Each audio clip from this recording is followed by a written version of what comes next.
it's me, Alicia. I'm so happy you're here, and I'm really, really excited because, first of all, this is my first interview for the Rev Your Metabolism podcast. Yes. And my special guest is Michelle, my buddy Michelle, and I was so happy that she accepted my request to be on the podcast because I was like, oh my God, she has so many cool things that my Revers would love to learn about. And Michelle and I really connect because we're both kind of nerds and that we love to learn new science, all the newest research coming out about all ways to be fit, to be healthy, but specifically, we talk a lot about blood sugar. So you guys are going to learn so much from her today. Michelle! Hey, Alicia, thank you so much for having me. I'm so excited to be here. I'm so glad you're here. So I have to tell you, Michelle, that I always tell the Revers, throw in some shoes. Let's walk and talk.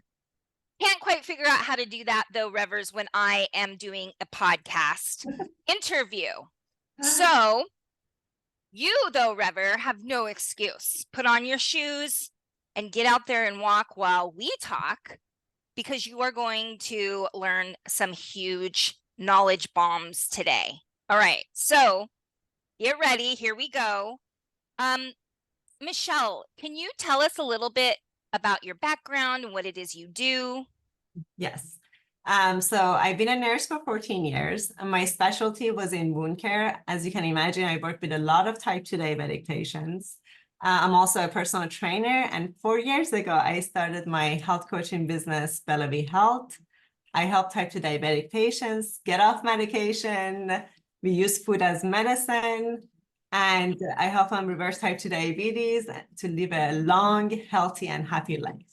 I love that. And Revers, to you listening right now, I want to make sure that you understand if you're somebody who has blood sugar issues, if you're somebody who has type 2 diabetes, or maybe your parents have type 2 diabetes and you're trying to be preventative, or maybe you just really want to learn how to be very fit, very healthy, feel good, have energy, this episode is going to be for you.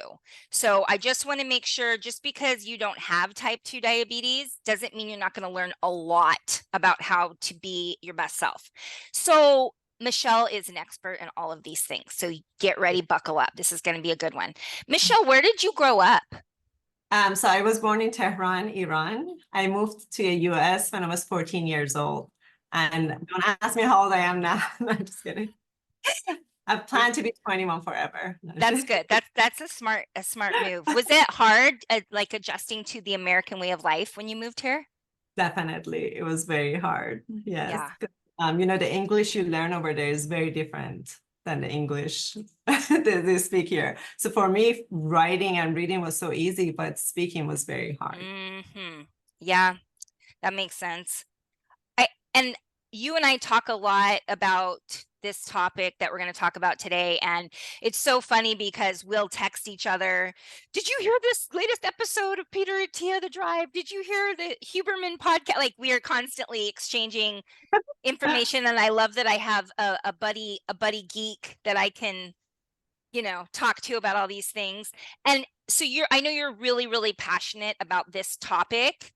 But tell us I want the Revers to know why. Where does this passion come from? Oh my God, Alicia, I absolutely love what I do. As a nurse, all I was doing was treating symptoms, but I'm making a difference in my client's life. Not only that, is making a difference in, for the whole family and the next generation. Yeah. So, and I have to thank my mom for that. I mean, the story, many years ago, she was diagnosed with type 2 diabetes. And I just could not imagine my mom going through what I was seeing with my patients every single day at work. So I ordered every single book I could find about type 2 diabetes. I looked at every single research, and I soon realized as a nurse how much I didn't know and how little I learned at nursing school.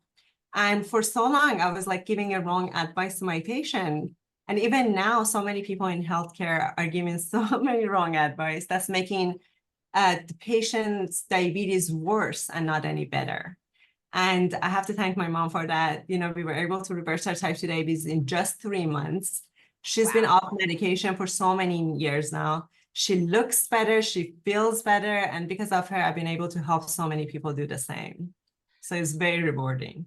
Okay, Revers, I'm making sure you heard that she was able to help her mom reverse her type 2 diabetes in just 3 months. And I think the big problem is, and we're going to get to this later on, what I have a lot of people come to me and say is, Alicia, my doctor told me that my blood sugar is not on point, it's off, whatever.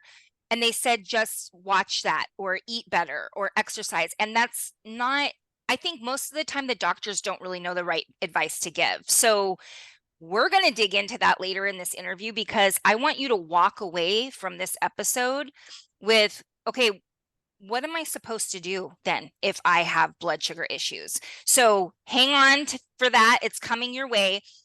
But the first thing we have to do, so Revers, it's time for fact or fiction. Michelle, we play a game called Fact or Fiction, and I just make a statement, and then the Revers, while they're out walking, they're just going to say if it's a fact or a fiction. I love this. It's Yeah. fun. It's I fun. Okay. So here we go. Fact or fiction? Brain fog, feeling lethargic, feeling sleepy after you eat a meal. Those can all be symptoms of blood sugar issues. Is that fact or fiction? That is a fact. That is a fact. This is what worries me is when your blood sugar is either too high or too low, it absolutely impacts the way you feel, which we will talk about. But I think a lot of times people don't realize the connection between these two things. So it's something to start to be aware of. And before we get into this anymore, what I'd like, Michelle, is if you could explain to the Revers, I just want to make sure that we're all on the same page exactly what type 2 diabetes means. So, like, what is it exactly and how does it happen in the first place? I'm so happy you're asking this question because we're doing such a bad job, like you said, at the doctor's office, explaining that to the patient. When I meet with a client, it's the first question I ask. And you know, some of my clients, they've been diagnosed for 10, 15, 20 years, and they can't answer that. And like, how can you know you're living with this condition? And if you don't know what it is, how can you take the right step toward, making it better or treating it? Right. So I like to explain, like this simplest way I like to explain this is like, just imagine if your body is like a car and the gas you put in a car is a fuel you put in the body. Now in type 2 diabetes, the body, there's something not able to regulate the fuel properly. You eat the food, there's some hormonal changes that happen in the body, your organs get ready to metabolize the incoming fuel. And there's two primary sources of energy that your body is able to burn. One is fat, which is fatty acid, and sugar, which is glucose. Now, glucose molecule can only get inside the cell with a special key. And that key is called insulin, which is produced by your pancreas. Now, in type 2 diabetes, your pancreas is still making insulin. As a matter of fact, there's too much insulin in the body at that point, but your cells are not responding properly to it. It's like the lock is jammed. You have the key, it just doesn't work. And that leads to having high blood sugar. And over time, having high blood sugar can lead to so many complications. Unlike any other disease, type 2 diabetes affects every single organ in your body. It affects your eyes, your brain, your heart, your nerves, everything. And the consequence of having high blood sugar is devastating. So if there's one thing I want your listeners to remember from our conversation today is do not ignore elevated blood sugar. Right, exactly. And so one thing that I wanted to point out too from what you said is the pancreas with type 2 diabetes is actually making too much insulin, and Yeah. eventually this can lead to insulin resistance, Exactly. right? The cells, Because it's like your cells are OD'd and they're like enough, right? yeah, exactly. Yes. Okay. And so I know that if you have if you have blood sugar issues, if you're diagnosed with type 2 diabetes, does that then mean that you are insulin resistant? Definitely the underlying problem of type 2 diabetes is insulin resistant. Right. So blood sugar is just the symptoms of type 2 diabetes. But right now, the way we are treating type 2 diabetes is just with medication to mask the symptoms. We are not really, fixing the underlying problem. Right. Right. And all medication does is just mask the problem while the diabetes is getting worse and worse and worse. That's why we see so many patients, they start with one medication, and then a few months, a few years, and then they have blood pressure medication, cholesterol medication, and they end up with insulin. And then and trust me, you do not want to get to that point, right, where you're insulin dependent. It's a train wreck. And the other thing I wanted to mention too is some people are to a point where they probably should be on like something like metformin, but I think that the mindset shift here is not treating it as that is what is going to help you, treating it as a temporary tool, right? Exactly. Yes. While you're getting everything under control. Because I know that some people think, oh, well, I'm taking metformin or I'm taking whatever, and that fixes it. No, No. right? Yes. That's I just supposed mean, to be an aid while you're fixing your lifestyle, your diet, your stress, all those things. and remember, every medication comes with a side effect. Right. So yeah. Okay. That's See, Revers, aren't you happy she's here? Some good stuff. So that was type 2 diabetes. Explain what pre-diabetes means. Okay, so I was just looking at some scary numbers the other day. More than one out of three people have pre-diabetes. And 80% of those people don't even know they have pre-diabetes. I Right. mean, this is Yeah. this is crazy to me. So pre-diabetes is where your blood sugar is already higher than normal level. Now, you could be having some symptoms as well. You could be having energy fluctuation throughout the day, having, post food carb coma after you eat, Right. skin condition, having a really hard time losing weight, anxiety, headaches. But the crazy part is that you could not even have any of these symptoms. We see people that when you look at them, they look healthy, they look fit. And then when we look at their blood sugar is in a pre-diabetes range. Right.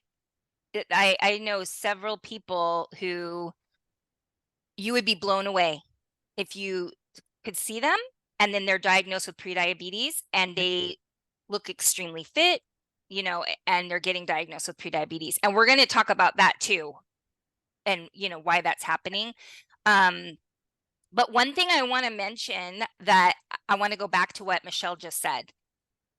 She said, if you're having a hard time losing weight, and especially as we're getting older, the odds of us having blood sugar issues is higher.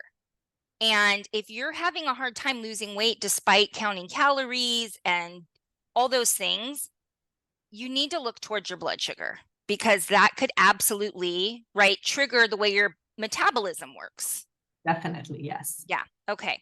I just want you to realize all these other things too, obviously, are very important, but it does play a role in fat loss and fat gain as well. Absolutely, 100%. Okay. So pre-diabetes is basically the beginning stages of type 2. That, I mean, at this point, the patient has already gone from being insulin resistant. Now we are in a second stage, which is pre-diabetes. Okay. Okay. So Revers, again, what she's saying is if you are pre-diabetic, you are insulin resistant. So this is Yeah. something that we should all, I think all of us should try to be more So the opposite, Rever, of insulin resistant, we call it being insulin sensitive. And I think that everybody should strive to be more insulin sensitive. Don't you think, Michelle? 100%. Yes. Yeah. Okay. I think it's time for another fact or fiction. This is really fun. I love this. See? That should. Okay, here we go. Fact or fiction. Type 1 diabetes and type 2 diabetes are pretty much the same disease. Is that fact or fiction? And Revers, if you've been with me a while, you better know the answer to this. That is a big fat fiction. Fiction. Type 1 and type 2. Yes, they're both a form of diabetes, but the mechanisms that cause it are very different. And I want Michelle to explain to us, if you don't mind, what's the difference between type 1 diabetes, which is what I have, Revers, and type 2 diabetes? Yes. So even though they both sound the same, they're totally different. So type 1 diabetes is an autoimmune disease, and normally patients are diagnosed during childhood, but that doesn't happen all the time. I actually know a lady who was 55 years old when she was diagnosed with type 1 diabetes. Oh my gosh, and I thought I was old at 40. So no, I mean, so you can be diagnosed at any age. Wow. But in type 1 diabetes, the pancreas, there's a lack of insulin, severe lack of insulin in the body. Now, type 2 diabetes, which is about 90 to 95% of diabetes worldwide, is a dietary disease. And the underlying problem is, as we mentioned, insulin resistant and hyperinsulinemia, which just means there's too much insulin in the body. Okay. Yeah. So, I mean, that's the thing that I try to explain to people when they ask me about my diabetes. I just tell them my pancreas doesn't make insulin. So that's why it's on my stomach. So I can't show you right now, Revers, but I have, because this is my first video podcast, Michelle. I always just do audio. So, lucky me. I'm so honored. I know. Oh, and you guys, Michelle's my first interview, and I'm so happy that it's her because I'm a little nervous, but because it's Michelle, it really helps me. So cut me some slack on this interview, Revers. Okay. But anyways, I do have a pump. It's a little bit bigger than this, and it has insulin inside it. So that's how I get my insulin.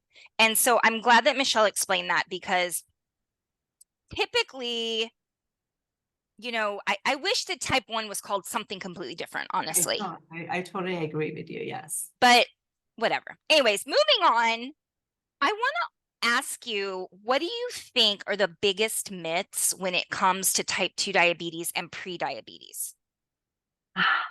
The biggest one, let me think about it. So I think the biggest one is that you're like, once you're diagnosed, that's it. You know, this is a chronic disease and there's nothing you can do about it. But I'm here to tell you, this is what all my business is about, to empower you. You have control, you have the power. You can reverse it. You can do something about this. You know, you can get off medication. You can use food as medicine here to heal your body. So you can reverse type 2 diabetes. Don't let anybody tell you otherwise. I love that so much, because it's incredible the power that we have in the way that we eat, in the way that we live our lives. And I have to say, is it easy? Not in the beginning. It's not. Like, let's face it, making change is hard. No matter what kind of change you're trying to make, it's going to be hard. But the alternative is much worse. Yeah, I promise you this is worth it. I promise you this is worth it. Yes. Yeah, I 100% agree. And I think that, you know, I know you and I have both used this a lot with our coaching, but the why has to be so strong, obviously, because you could do anything if you really want to. You can literally do anything. So I just want to throw that out there, because I think I was just talking to my friend the other day, and I was telling her, you know, back in the day, even up until like the 70s and 80s, there were things built into our lifestyle that helped to keep us healthy. And, you know, how much movement we got, and the lack of constant screens and electronics, and yes, I know that there was fast food and stuff, but even the food quality was still better back then. And now it's like you could kind of just like live life like normal and still be pretty healthy. And in the last, 30 years or so, it's like if you just go with the flow, you're gonna probably be unhealthy. You kind of have to like go against what everybody's doing. So I get it that it's hard, but at the same time, it feels so much better. You have more energy, you're healthy. And especially for those of you with kids or grandkids, they don't do what you tell them to do, they do what they see you doing, right? Yes. So I just want to throw that out there because I'm sure, Michelle, you've heard it too. I have a lot of people that, oh, I don't get home till 6, so it's hard for me to eat healthy or whatever. I'm busy. But this is your health, and there's nothing more important. I would say you need to be your health needs to be more important even than your family. And I know that sounds crazy, but it's because if you're not healthy, then you're useless to them. So, Exactly. Yes. right? Yes, Okay. yes, 100%. And just to add something to the why, because this is so important. This is the one thing, like the first thing I talk to my clients. You have to have a strong why because you're not going to be motivated every single day. Right. Sometimes, if you have a strong why, if you have a goal, that's what's going to keep you out of, get you up early in the morning, even when you don't want to. So very important for people to, if they want to reverse their type 2 diabetes, if they want to get their blood sugar under control, just 20 minutes, put 20 minutes aside, sit down, write down, your goal and why you're trying to reach that goal. Yeah. Really. It's really powerful. And Revers too, your why needs to be, it's got to be emotional, like, Exactly. right? When you Yeah. feel like, ooh, that really, Mhm. that's the good why. Okay. I love this. So, can you explain to the Revers what an A1C measures? Because when I talk about that, most people have no idea what I'm talking about and have never heard of that before. Yeah, so all it means, you're probably going to see it on your test as HbA1c, is hemoglobin A1c. It just gives you the average of your blood sugar through a 3-month period. That's all. Right. That's all it is. Yeah, and normal, should we talk about what the normal is? Yeah, please. Yes. So a normal A1C is below 5.6, 5.7 to 6.4 is pre-diabetes, and anything over 6.5 is considered type 2 diabetes. Okay. I love that. And I think when I try to explain this to people, I think knowing what your A1C is so important because when you go in and get your lab work done, your blood work, and Rever, if you haven't had your blood work done in the last year, can you please do me a favor and go get it done? Right? Yes, please. It's so important. You need to know what's going on under the hood, man. Okay. So the problem I have with the fasting blood sugar when you go get blood drawn Yes. is there's so many things that could impact the blood sugar when you're fasted, right? If you're stressed out, if you didn't sleep well, what you ate the night before. So Definitely. just because I have a lot of people say, oh, but my fasting blood sugar was 92, whatever. But then when they look at their A1C, they're in the pre-diabetes area. So you can't, I don't like people to rely on the fasted blood sugar from one day's picture because, your fasted blood sugar could also be maybe higher than normal that day, depending on, you know what I mean? So Yeah, I agree A1C is, 100%. yeah, okay. See, Michelle. Okay. And so we want to look at the A1C. What's like one or two other important markers when we're looking at our blood work that when it comes to type 2 diabetes? I want to be clear about that, or pre-diabetes. I do think that fasted blood sugar is important as well, but maybe like you said, not just one time, but maybe somebody can check.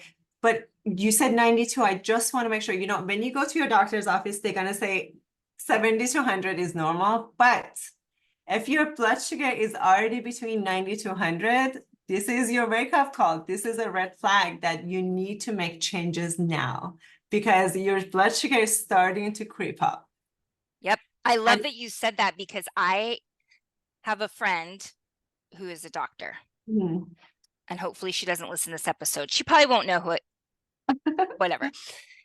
And I told her, somebody had told me in front of her that their blood sugar was 102, fasted. Okay. And I said, I don't like that. You need to work on that. That worries me. I would never want it to be even over 100. And Yes. she said, that's not really any cause for concern quite yet. And she's a doctor. And I was like, Yeah. So 70 to 90, River, is what we're shooting for when you Yes. get that blasted blood work in. You want to be in optimal health level, so there's you're not in any risk whatsoever. Okay. That's good to know. What else would be like a red flag on Okay. blood work? Another one that I really want to talk about, and it's so important, is your liver enzyme. Okay. Your AST and your ALT, that's what they're under. And this, like 90% of people who have type 2 diabetes have fatty liver. As a matter of fact, fatty liver happens 10 years prior for someone who's diagnosed with type 2 diabetes. So this gives Wow. us a lot of information.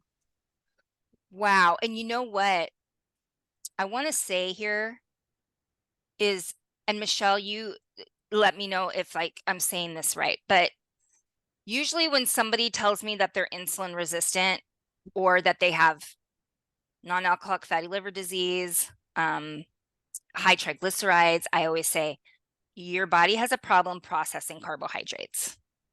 Is that like, I know it's oversimplified, but is that basically right? Is the sign of insulin, like you said, yes. Okay. Yeah, all related. Yeah. So that's the thing to consider when you're looking at your blood work. And like Michelle said, you're checking. And what tell us once again what the number is, are the letters when we're looking at the liver enzyme on the test. ALT and Okay. AST. Perfect. Okay. So we got to be checking A1C, or ALT, AST, and triglycerides. Do you suggest people look at that? Yes, definitely. But I mean, we can go to a whole new, I mean, you need to Right. look at your triglyceride, your HDL, Yes. and also the ratio. Very I important. always teach people that. I tell them it's the poor man's insulin resistant test. Should we talk about that real quick? Yeah, but I just want to, total cholesterol, doctors pay so much attention to it, but it's not really important. Is the triglyceride and HDL. Yes. Even like LDL, when we start a lot of patients with low carb diet, they see a rise in LDL, but I'm always like telling them it's not a concern. Because usually your HDL goes up as well. Exactly. And that's the thing I want to say. So HDL, Revers, is the good cholesterol. Well, I should say quote unquote. HDL is what we consider good. LDL is what is considered bad. So, but like Michelle was saying, a lot of times when your LDL goes up, so does your HDL. But what I want to talk, and I'm sure I've talked about this in a previous episode, but we might as well get into it here. You can take your blood work and compare your HDL number and your triglyceride number. And what ratio do you use? Do you use 1-to-1? Do you use 2-to-1? What do you use? 1-to-1. Okay. So, and I think a lot of doctors will say 2-to-1, but I always tell people ideally we want 1-to-1. So what does that mean? Whatever your HDL number is, let's say it's 80, then ideally you want your triglycerides to be 80 or less. Even better if the triglycerides are lower than the HDL. But a lot of doctors will say, 2 times, as long as your triglycerides aren't 2 times the amount of your HDL. But let's try to get that number closer together, right? Yes. So I lost you for 10 seconds. Oh, well. Yeah, sorry. Okay. but I'm sure whatever you said, it was right. Yeah, but okay, I'm going to say this one more time, just in case maybe I didn't get recorded. So what you want is your HDL number to be the same as your triglycerides. So if it's 80, yeah. Sure, yeah. I mean, that would be amazing if somebody has that, yes. Right. Yes. Or and what I had said is, or if your triglycerides are even lower than your HDL, that's awesome. Really good. So Yeah. let's aim for that. I think a lot of people are saying like you just don't want your triglycerides 2 times the amount of your HDL. But I'm with Michelle. I think let's try to get those numbers close to the same, if Like again, possible. we're like talking about optimal health. We want to be Yes, without any risk whatsoever. I love that. Okay. Um, yes. So we touched on this before. And the number of people getting pre-diabetes that are living pretty healthy lifestyle, right? Like they're working out, they're eating healthy. So many people that come to me telling me, and I mean, these are people that are in my industry, even like other people that are trainers and fitness people, and they're like, I have pre-diabetes. I mean, I have my own theory, but what do you think is causing this? Why are people, because typically in the past, this was a lifestyle disease, right? This is what that was called. But now, why is it that people that seem to be living a healthy lifestyle getting diagnosed with pre-diabetes? Oh my God, don't get me started. So I think number one is that people think they're eating healthy, but they're not. And marketers have become so smart. They have made us believe that fake food is healthy food, and they made us be afraid of real healthy food. And they also add sugar to everything. And people don't really, they only look at calorie content, they Yeah, don't read ingredients. I think yeah. that's number one. And I think too, to your point, that as we age, this is really for women. I think that we become more sensitive to carbohydrates, right? We can't So tolerate as much. Yeah. we can't have as much, and especially if you are losing muscle mass, right? Then you can even tolerate less carbohydrates. Yeah. So that's another, I think, an issue is that even if you're eating healthy carbs, all carbs turn into glucose, right? Which is goes into and becomes blood sugar. So that's something to keep in mind that, maybe at 25, you could wolf down, Yeah. a whole wheat sandwich and some fruit and some healthy chips, whatever. I don't know. I can't think of Yeah. something else to say right now. And you were fine.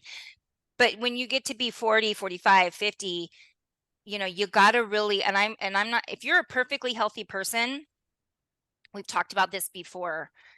There's different categories when it comes to carbs. You can't just say are carbs good or are carbs bad. Yeah. But if you're really healthy, you have no blood sugar issues, and you're like, Alicia, I don't have any of these issues, but you're 45, I'm still telling you, you better watch those carbs, and make sure they're fiber rich if you're going to be eating carbs, right?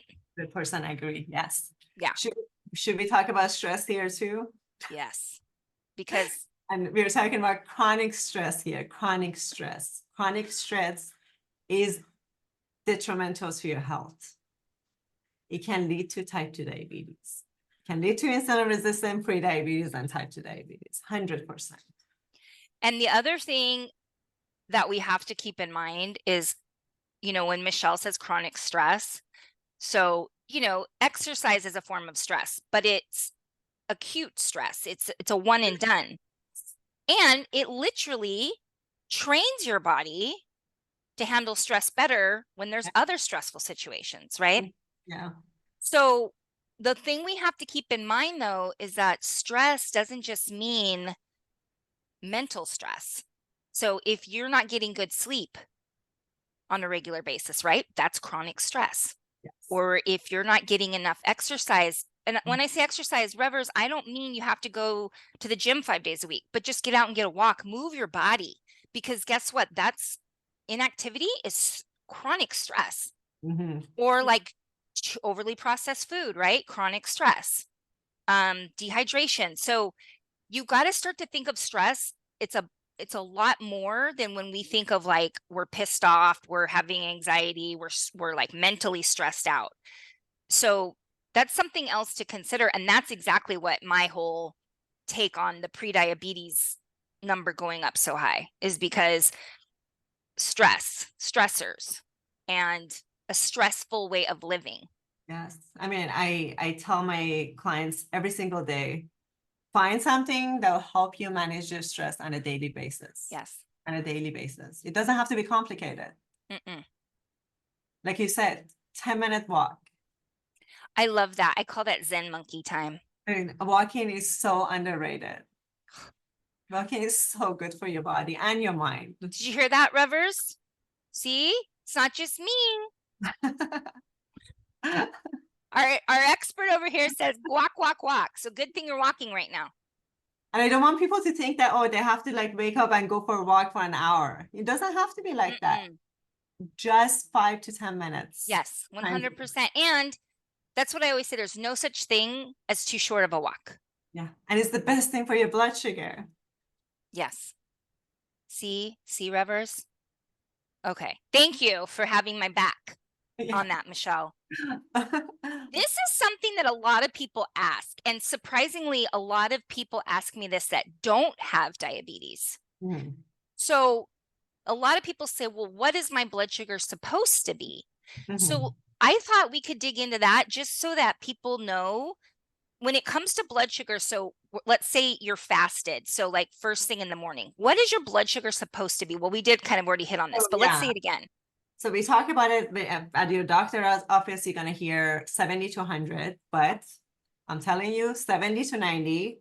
If it's between 90 to 100, this is a red flag. You need to start making changes now. And it's a good time to make changes because it's not going to be that hard. And then, so obviously when you eat, your blood sugar goes up, but 1 hour for somebody who doesn't have any problem, your blood sugar should not go over 120. And by 2 hours, it should be back to where it was, below 100. Okay. And this is really cool because so a new trend, which I dig, I love it, is people that don't have diabetes, and they're not pre-diabetic either, but people are starting to wear what these little devices is called a continuous glucose monitor, but we call it CGM for short. And they usually last for 10 days and it measures your blood sugar. And so if you are somebody listening, this is good information for you to know. And so I'm going to repeat what Michelle just said. Fasted, so first thing in the morning, and this means before coffee, because caffeine can impact your blood sugar, right? Even if there's no cream or anything in your coffee, caffeine can for some people. So first thing you wake up, 70 to 90, and then an hour after you eat, it should not be above 120. And then 2 hours after you eat, it should go back down to that normal fasted number. So Michelle, what do you think about non-diabetics or people that haven't been diagnosed with any type of blood sugar issue wearing these little CGM guys? I mean, you know, I'm a huge advocate. I know. I want everybody should use it because it's such a personalized way to find out how your blood sugar is. You know, it gives you a window to see what your blood sugar looks like in the morning when you're sleeping, when you're stressed, the food you're eating. Because, you know, I mean, I could eat rice and might not have any effect on my blood sugar, but someone else, it could really spike their blood sugar. Yep. So it's a great way to find out about your blood sugar. And it's amazing. I love that you said that because this is, and Michelle knows this already because I bitch about it to her all the time, is when people out there that are like gurus on blood sugar, and I'll tell you what, you know, as a type 1 diabetic, I know a thing or two about blood sugar. When they make it seem like when you eat this, fill in the blank, then this is what happens to your blood sugar. But like Michelle said, that is 100% wrong because everybody, like you might react to pasta you're very sensitive and your blood sugar goes way up, and then maybe I don't. Or like Michelle said, for me, for example, potatoes and sweet potatoes don't have a very high impact on my blood sugar. But I'm one of those weird people with artificial sweeteners, or I'm sorry, sugar alcohol. Yeah, gotcha. My blood sugar, my friend Tori, hey Tori, if you're listening, she's type 1. We got diagnosed within a year of each other. She can eat like Quest bars that are supposed to have like, I don't know, 1 net carb, but they have sugar alcohol. Her blood sugar is not impacted at all. If Mhm. I eat a Quest bar, my blood sugar will go sky high if I don't take insulin. Wow. So that just goes to prove to you that it's a very, like you said, individualized, personalized. You need to see how your body responds to different things because it's totally different. And this way we can, and FDA just approved it. So starting this summer, you can buy it without a prescription. How amazing is Oh my goodness. That I didn't know that. that? You see, we're all learning. This is Yeah, awesome. FDA approved Dexcom. So you can buy it from pharmacy without any prescription. Hopefully it's gonna be a good price. I was going to say that's the one caveat, but even if you just did it one time a year or something as an experiment, Definitely. and it's funny talking about stress. So there's somebody that works at Skechers that has he wears a CGM just out of curiosity because he's like really into health and he just wants to know. And he came and told me one day that he was in this really high pressure meeting Mhm. and they had a big deadline coming up and they were trying to figure some things out. And he said, it's pretty stressful. And he said, oh my gosh, Alicia, I checked my blood sugar and it had gone up to 140. And Yeah. I said, I know that's the thing is that stress impacts your blood sugar. And most people don't realize that. And so he said, oh my gosh. And in it literally, it was like a light bulb moment for him. And so now he's like really into, spending some time breathing. Right. Like you Especially said, Zen monkey time, yeah. right? So go get one if you can. If and we'll have to stay on top of the whole Dexcom thing. That's what I wear, and they're amazing. But that's cool that you can get them without a prescription. I didn't know that. Yeah. That's Yeah. awesome. Yeah. At least we are moving towards the right direction. Preventative, Yes. right? That's the thing. Not waiting until you've lost an aspect of your health to take action. Okay, this is what I think would be really helpful that I would love to talk to you about is I already touched on this earlier, how a lot of times people's doctor will say, oh, your blood sugar is a little bit wonky and you better start to watch out. But then people are like left confused. They leave their doctor's office like, I don't understand what I'm supposed to do. So let's pretend like I'm at my doctor's office and we're going through the blood work and my doctor's like, you know what, Alicia, your blood sugar, you're not pre-diabetic, but your blood sugar's a little bit wonky. Uh-huh. Um, I need you to start watching that so you don't become a pre-diabetic. So what is like one or two things that I could start doing immediately to have a positive impact on my blood sugar? Okay, so the first thing that came to mind, I'm like, oh my gosh, CGM, but I want to give this person some tips that they can implement right away. Yeah. So first thing, eat real food. Like, cut out all added sugar, cut out processed carbohydrate. Also, prioritize protein. Your plate should look like protein, lots of fresh vegetables, which is fiber, and healthy, good quality fat. Very important. Just doing this makes a huge difference.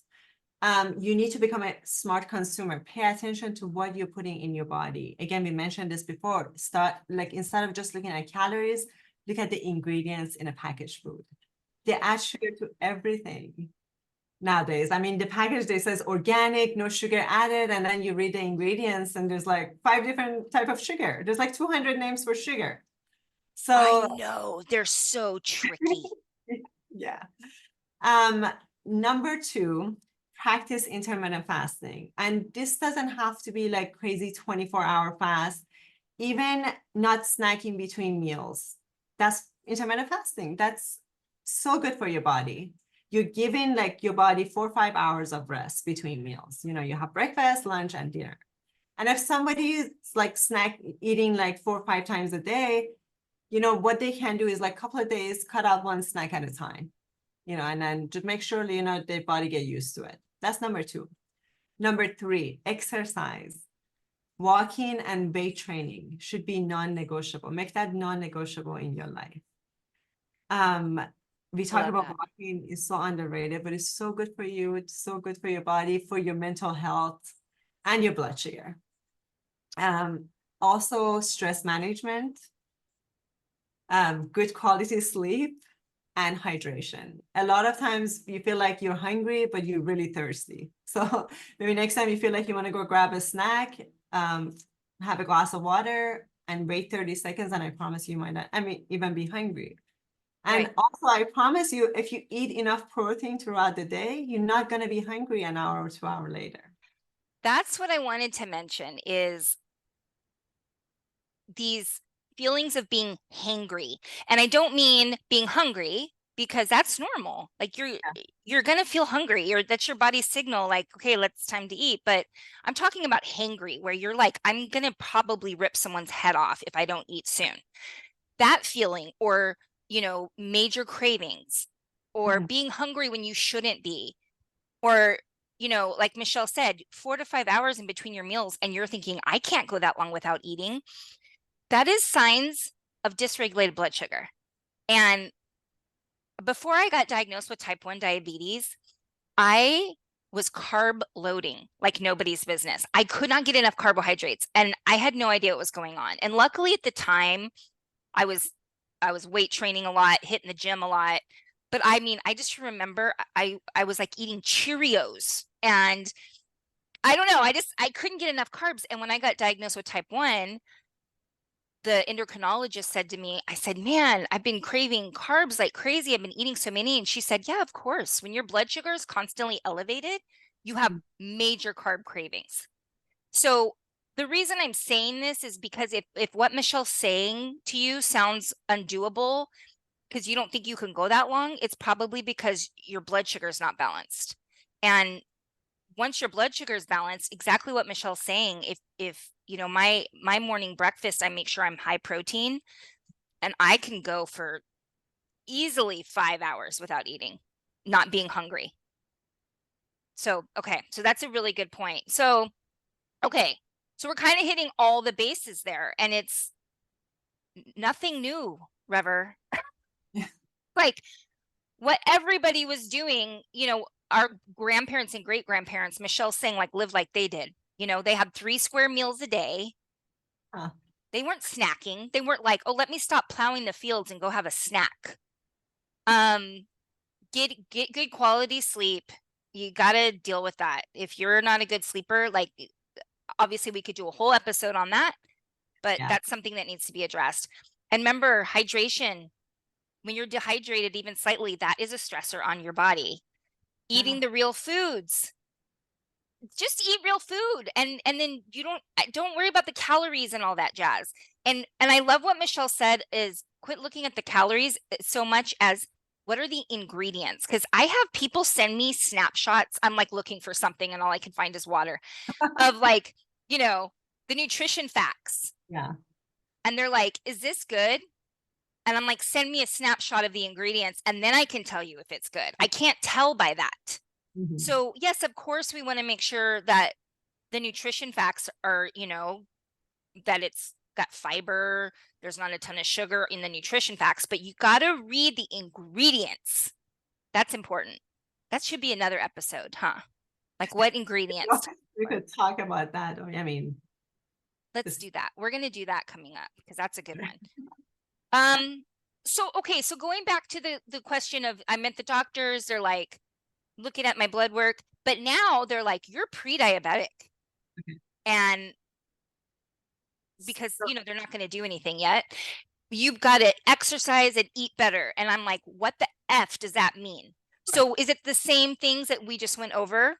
well, for this person, I do recommend checking their blood sugar. But let's say this person doesn't have the money to buy a continuous glucose monitor, or they hate poking their finger. Yeah. Exercise, stress management, sleep, hydration, even more important for this person. But when it comes to food, it's so important for this person to pay attention to ingredients again, because the yogurt they're eating, the pasta sauce, the shredded cheese, cut out processed carbohydrate. It makes such a big difference. Like instead of having pasta, bread, muffins, chips, all this, replace it with fresh vegetables and high quality fat like olive oil, avocado, nuts. And I promise you, you do this, and the next time you go to the doctor's office, you have a normal blood sugar. And also for this person, intermittent fasting is even more important. And I would recommend this person to even take it to another level, maybe a few times a week. They can only have 2 meals a day and go a little bit longer. Because, fasting extends the period of low insulin level, and it also maintains the insulin sensitivity, and this helps reverse prediabetes. It's pretty amazing. You know what? And something else I wanted to touch on, and I always, not always, but sometimes I bring it back to the effect it has on the body's ability to burn fat. Mm-hmm. Because, Rever, you've probably heard me say this, but I want to make sure that we all know, when you are having blood sugar issues, when you are insulin resistant, you need to allow your body to have a break from all that insulin. That is right how you can start to step back and reverse some of that damage. So when this advice, this is why I cringe when I hear this advice of snacking every couple hours, of grazing. If you're 23, that's probably fine. If you're an endurance athlete, you're going to need it.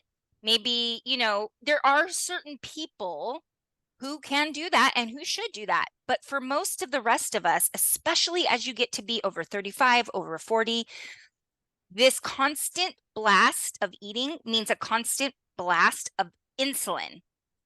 And now we know, because of what Michelle taught us, when we are having constant blasts of insulin in the body, eventually the cells start to reject it. And that is insulin resistance. Mm-hmm. So when you have an insulin resistant issue, going these long stretches of time where your body is not being blasted with insulin, you're basically giving your cells a break. So you're helping them to become more sensitive again. And when it comes to fat loss, why this is such a big deal is because when our insulin levels are elevated, your body cannot use fat as fuel. So if you're snacking, right, Michelle, you're like, I'm going to eat here. I'm going to eat here. Look what's happening. Insulin is up. It's starting to come down, but now you just ate again. It's up again. It's starting to come down, and you see where it's going. Until it can come back down to balance, that's when the fat burning can happen. So again, this is not one size fits all, but if you are somebody with blood sugar issues, this is very important for you to undo some of that insulin resistance, right? The crazy part is that we're still telling type 2 diabetes that they need to eat every 2 hours. I know. And this is the worst advice you could give, especially to somebody who is type 2 diabetic. When I first got diagnosed with type 1 diabetes, my diabetes educator, first of all, she did not have type 1 diabetes, which that just annoys me because it's so different living with it than reading about it in a book. And, I told her I was in the fitness industry, and she's like, oh, you need to be eating way more carbs than you are. You need to be having snacks.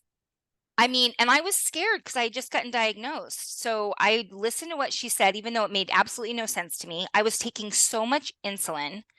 I felt horrible. I gained all this weight. After about 2 weeks of this, I was like, I'm not doing this. I don't care. I'm going to do my own thing. And looking back, I'm like, what in the hell? She was telling me to have 3 meals a day with 75 grams of carbs each. Crazy. And 2 snacks a day with 30 grams of carbs each.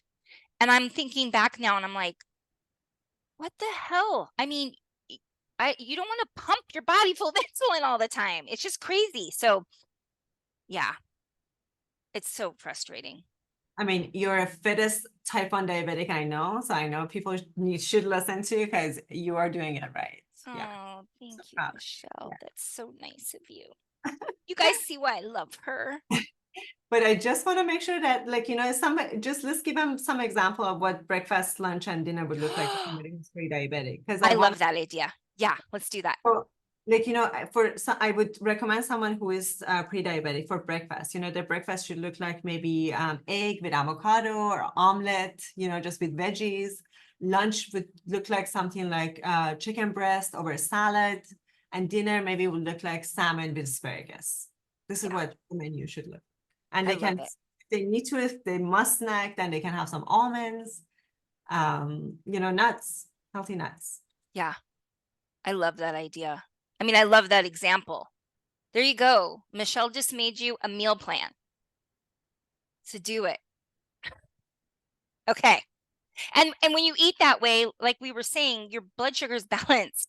And it's not like it's going to happen in 1 second, but you will stop having all these cravings and your energy stays level, right? It affects your mood and your sleep, And you right? sleep.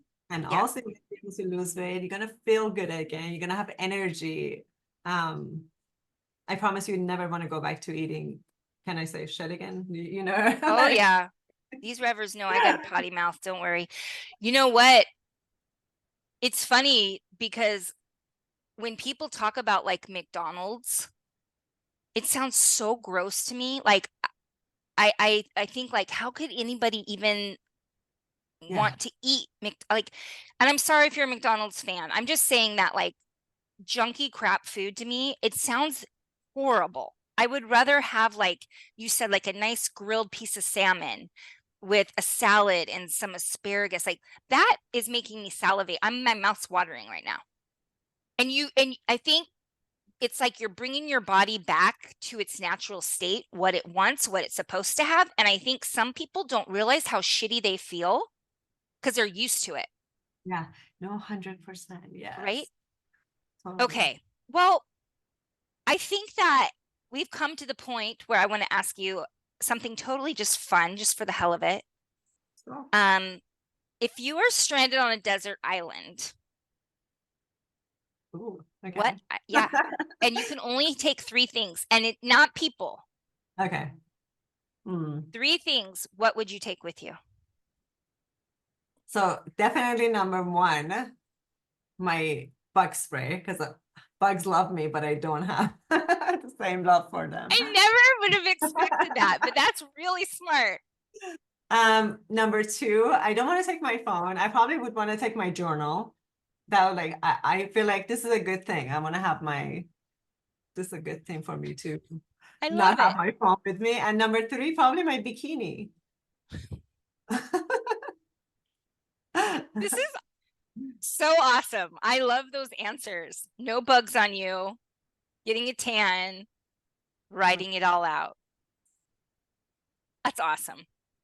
So I feel like we've learned a lot from you, Michelle, and I would love any of you revers listening that want to know more about Michelle, want to get really good information because she's constantly putting out really great content, especially on her YouTube channel.